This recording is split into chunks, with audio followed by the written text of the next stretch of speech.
Dear student, this is Elimika program. We have had another time to meet for the discussion of Geography Form 5. And today we have the new topic, that is the dynamic earth and consequence. This topic follows the first topic as we discussed last time. The topic that spoke about the position, behavior, and the structure of the earth. In that topic, we were able now to know what is the planet Earth, what makes up the planet Earth, both outwardly and inwardly. Now, in today's topic, we are going to discuss how dynamic the Earth is. And if the Earth is in movement, what are the consequences that we witness on the Earth's surface? As part of introduction, we all know that the Earth is in movement, and the movements are either vertical or horizontal. The vertical movements, we mean the movements of material running from the core to the surface, up and down movements. It's because of these movements that on the surface we witness some effects as vertical movements of the earth leads to faulting on the earth's surface, uplifting, downwarping,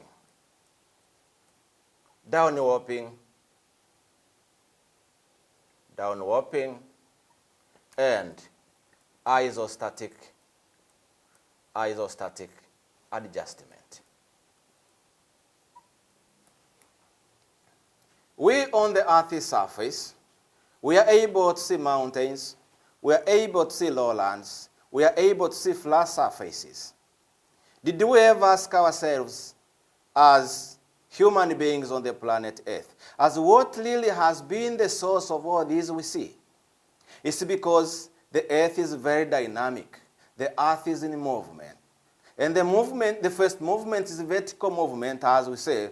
That it is the movement which is learning from the core of the Earth, that we have the movement from the core to the surface, down the surface.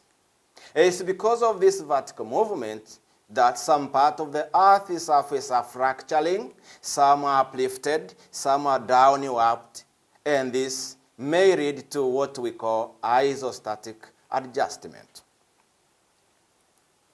My dear student, the second movement as part of introduction, as we will see, is what we call lateral movement. Lateral movement. This is the sideway movement. The sideway movement, which may either be compression or tension movements. These are compression or tension movements.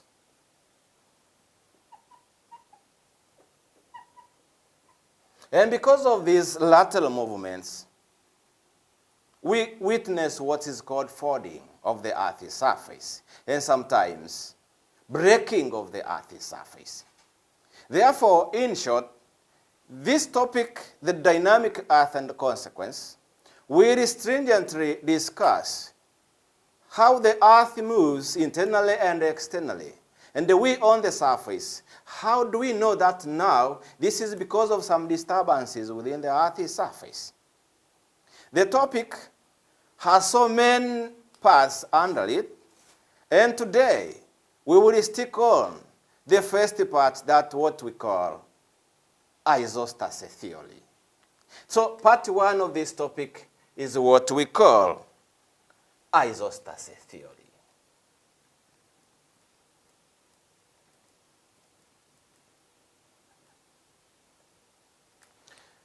My dear student, isostasy is there to keep the balance of the Earth's material. That this is the theory that was developed those days by the scholar of thought, by a geologist known as Clarence Darton. But what did he aim at? The aim of this person was now to verify that why do we have the highlands and lowlands all the time? We have denudation taking place on the highlands. We have deposition taking place on the lowlands. But why do we remain with these parts? That we have the highlands always, we have the lowland always. This is what the man based on. Now, the theory was developed in 1889 by an American geologist called Clarence Dutton. We are saying this was a geologist. The man whose field of specialization was on rocks, alignment, layout, and nature of rocks. And therefore, he was able to note that always the highlands are the areas of less dense materials, and the lowlands are the areas of denser materials. And therefore, any disturbance on the highlands will bring what we call isostatic imbalance. And therefore, the two parts should equalize, that the highlands and the lowlands should be in terms of balance. The nature of the earth is that always we are dealing with the outer part for our economic activities. We are cultivating, we are getting rocks for building materials, but all this may lead to the disturbance on the planet Earth. Now, what happens is that the Earth is always struggling to bring back the lost balance. Therefore, the word isostasy comes from two Greek words. Isostasy comes from two Greek words. We have isos and we have stasis. The word isos here stands for equal, and the stasis stands for standing or standing still. These two words give two English words meaning equal standing. Equal standing. Therefore, the word is standing equally with all its major landforms, with all its mountains, with all its lowlands, with all its flat surfaces.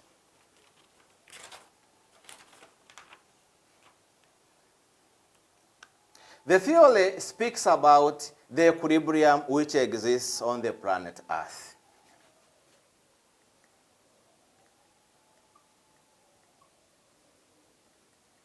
About the equilibrium on the Earth surface. What does that mean? Meaning that the Earth and its all landforms are always trying to balance themselves. That where we have the highlands, we also have the lowlands.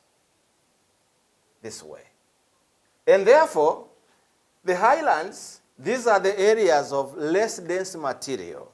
In some few, these are cyolic areas.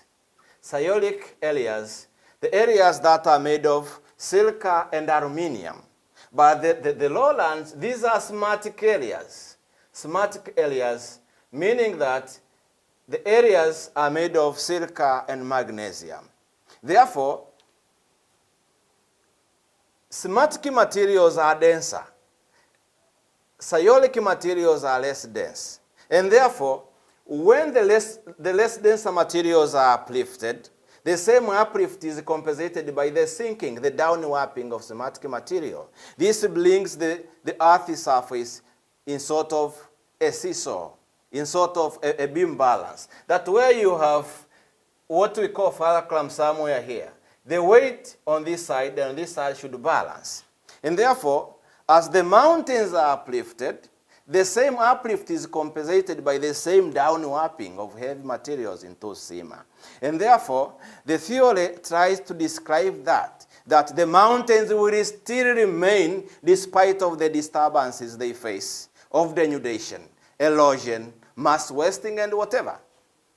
And the lowlands will remain due to, even if they are disturbed by deposition materials, that we have weight increase on the lowland, weight reduction on the highlands. This is what Clarence Darton tried his level best to describe. And therefore,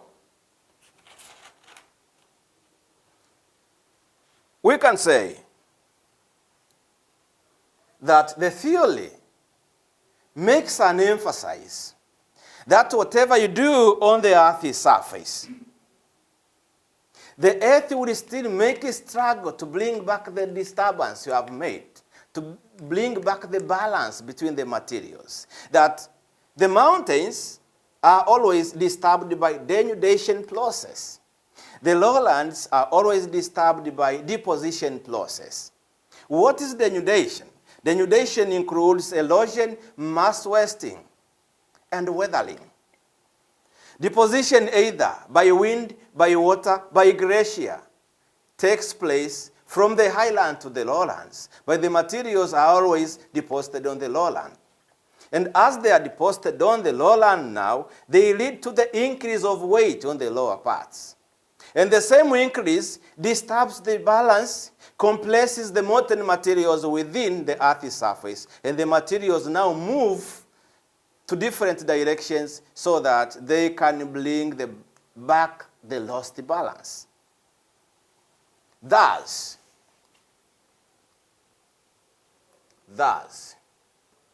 continents are like rafts, of soil.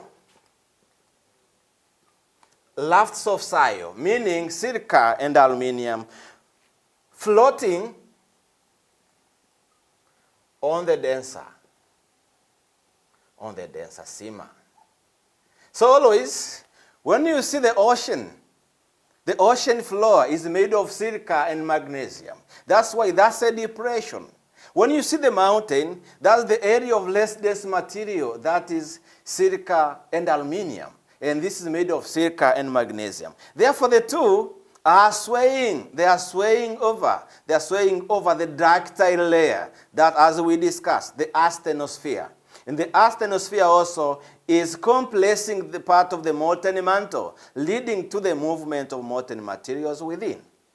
And this actually is what brings back the balance. Otherwise, the Earth could have no highlands or lowlands. So wherever you get the highlands somewhere, you should understand as a student that this is the area of less dense material.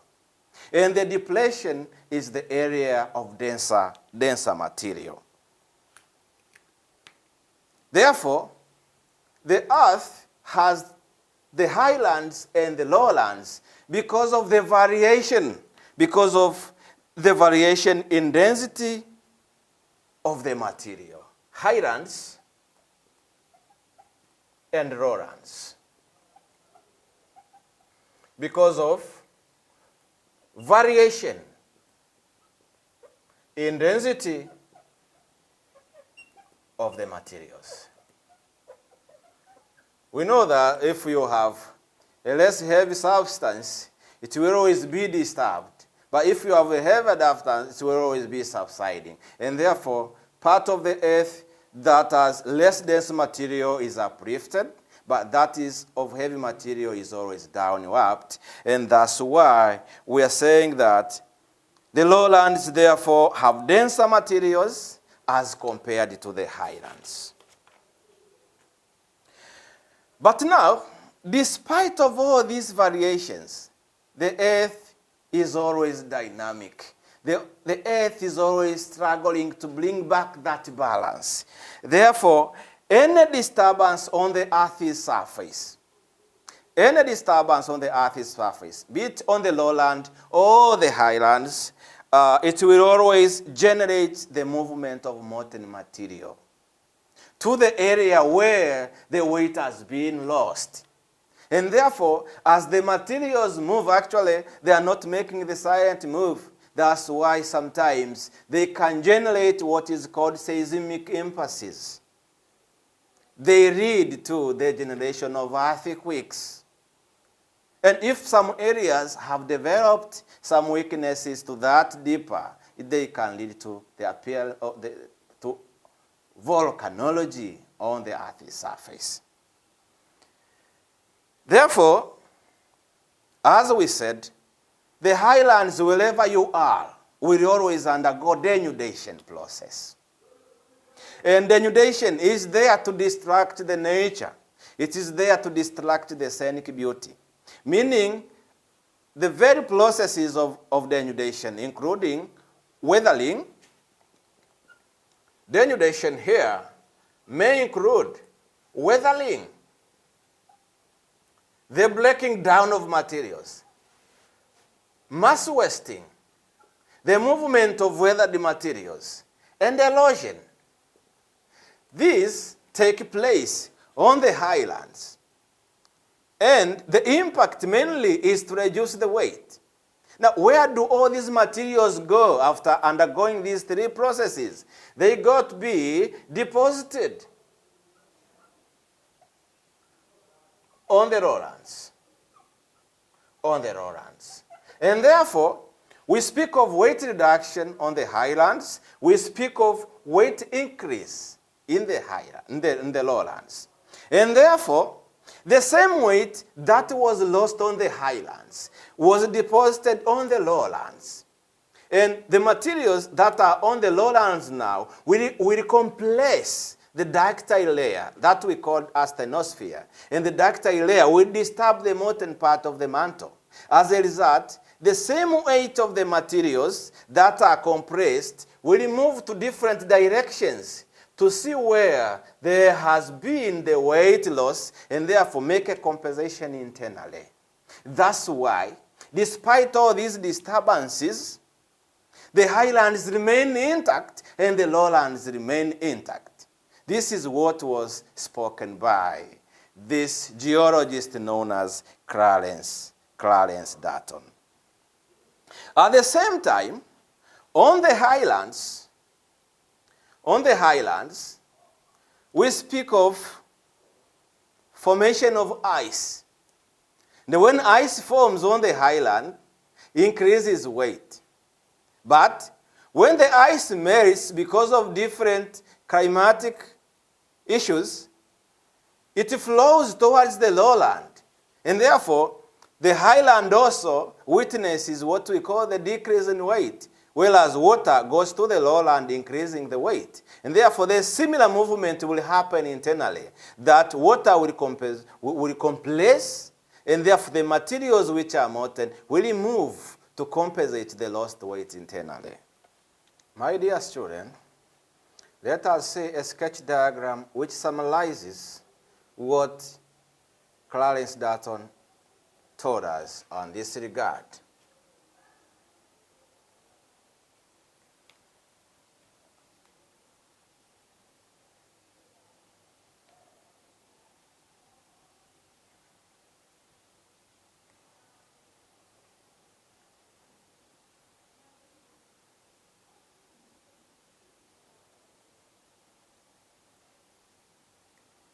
So, as it means, this is the highland mountains, a mountain, or highland, or whatever. And therefore, this is the very area which undergoes denudation. On both sides, denudation. And therefore, when the materials are denudated, they move to the lowland. They move to the lowland. And therefore, the lowland becomes the area of deposition. So the materials are deposited here. Deposition.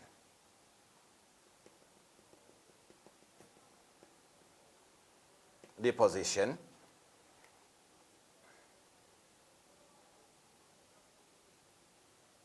And therefore, when the highlands have been denudated, we speak of the weight reduction on tops of mountains, and therefore there occurs land uplift because of the weight decrease on tops of the mountains. And at the same time on the lowland, because of the position, there occurs weight increase, and therefore downwarping or sagging of parts of the earth. And therefore, as this compresses this way, as the deposited materials compress this way, we get now the molten materials that are within the mantle now moving to this direction so as to bring back the balance of the lost weight on top of the mountain. That now, where we have the weight from this side coming to this lowland, the materials here will compress the asthenosphere, which as well compresses the molten mantle. And the materials are driven to different directions so as to bring the isostatic readjustment. And therefore, we can say that isostasy is an endless process because we human beings and other living organisms are disturbing both the lowlands and the highlands. When they disturb the highlands, meaning some materials are removed from the top and therefore they are deposited on the lowland. We speak of weight reduction on top, weight increase in the lowland. And therefore this compresses the molten materials, and therefore the molten materials move to different directions that they can compensate the lost weight internally. Therefore, in short, the theory helps us to explain,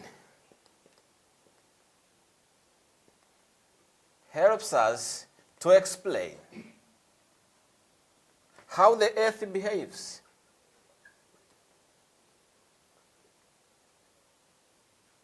How the earth behaves in the interior. And the resultant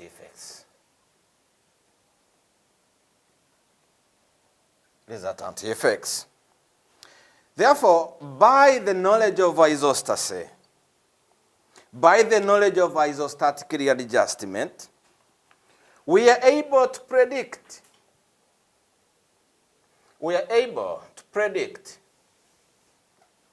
further changes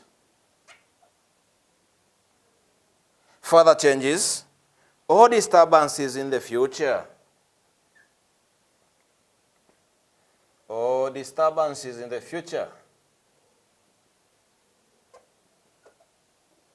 Since isostasy is an endless process. My dear student, on the planet Earth, the surface is very jagged. The surface is not smooth. It is very hilly. It is with lowlands. It is with the plains areas. Why? It's because of this that always the earth is making struggles to make us safe. That in case of what we do on the surface, on the mountains, that in case we lead to the decrease in weight on tops of mountains, the very weight is going to be deposited on the lowland. Meaning that if they were in balance, the disturbance, the equilibrium has been removed by that case. And therefore, the same disturbance that occurred will always be compensated internally, that we on the surface may not witness severe effects of this. And therefore, referring to Clarence Darton, 1889, we are able to know that if somewhere there has been an earthquake occasion, somewhere volcanology has taken place, we know this is the mechanism of the earth to bring back the balance. But why does volcano take place? It's because of we. Otherwise, things would have been so safe. And by this now, how shall we know that this person, what he did was marvelous as regards geography? There are effects of isostatic readjustment. So, my dear student, let us wind up this isostasy theory by seeing the effects of it.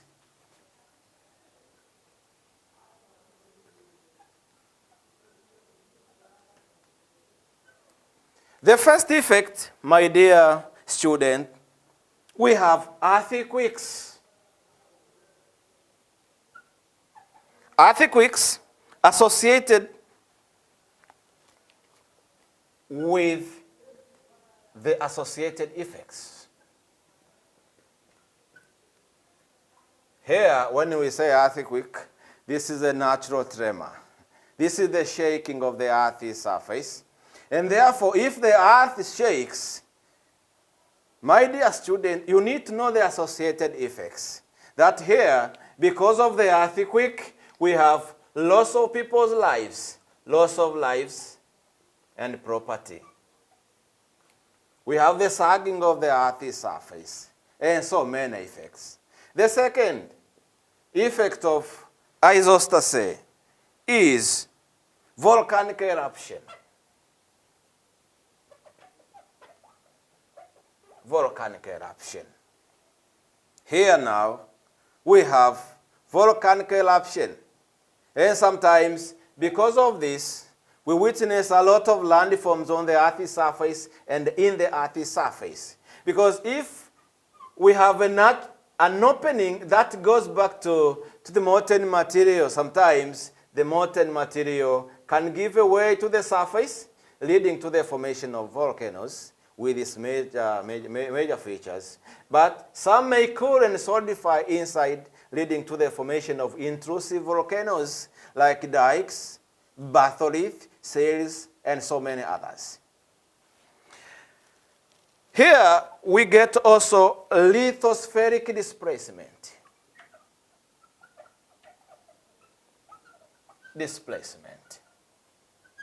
Lithospheric displacement. Here, because of the movement now, as we said, we can get the what we call compression forces that may lead to the folding of some parts, sometimes divergent forces, or tension forces that may lead to the formation of features like rift valleys and so forth, leading to displacement. Okay, and therefore, finally, isostasy may lead to folding, and faulting. So faults like, we can speak faults like San Andreas Fault, Ford Mountains, Himalayas, Alps, and so forth, may have been formed as a result of isostatic readjustment that may lead to the movement of different past plates colliding, folding, leading to the formation of faults and other things. My dear student, let's have a short break. Thank you for watching. We'll be right back. Don't go away.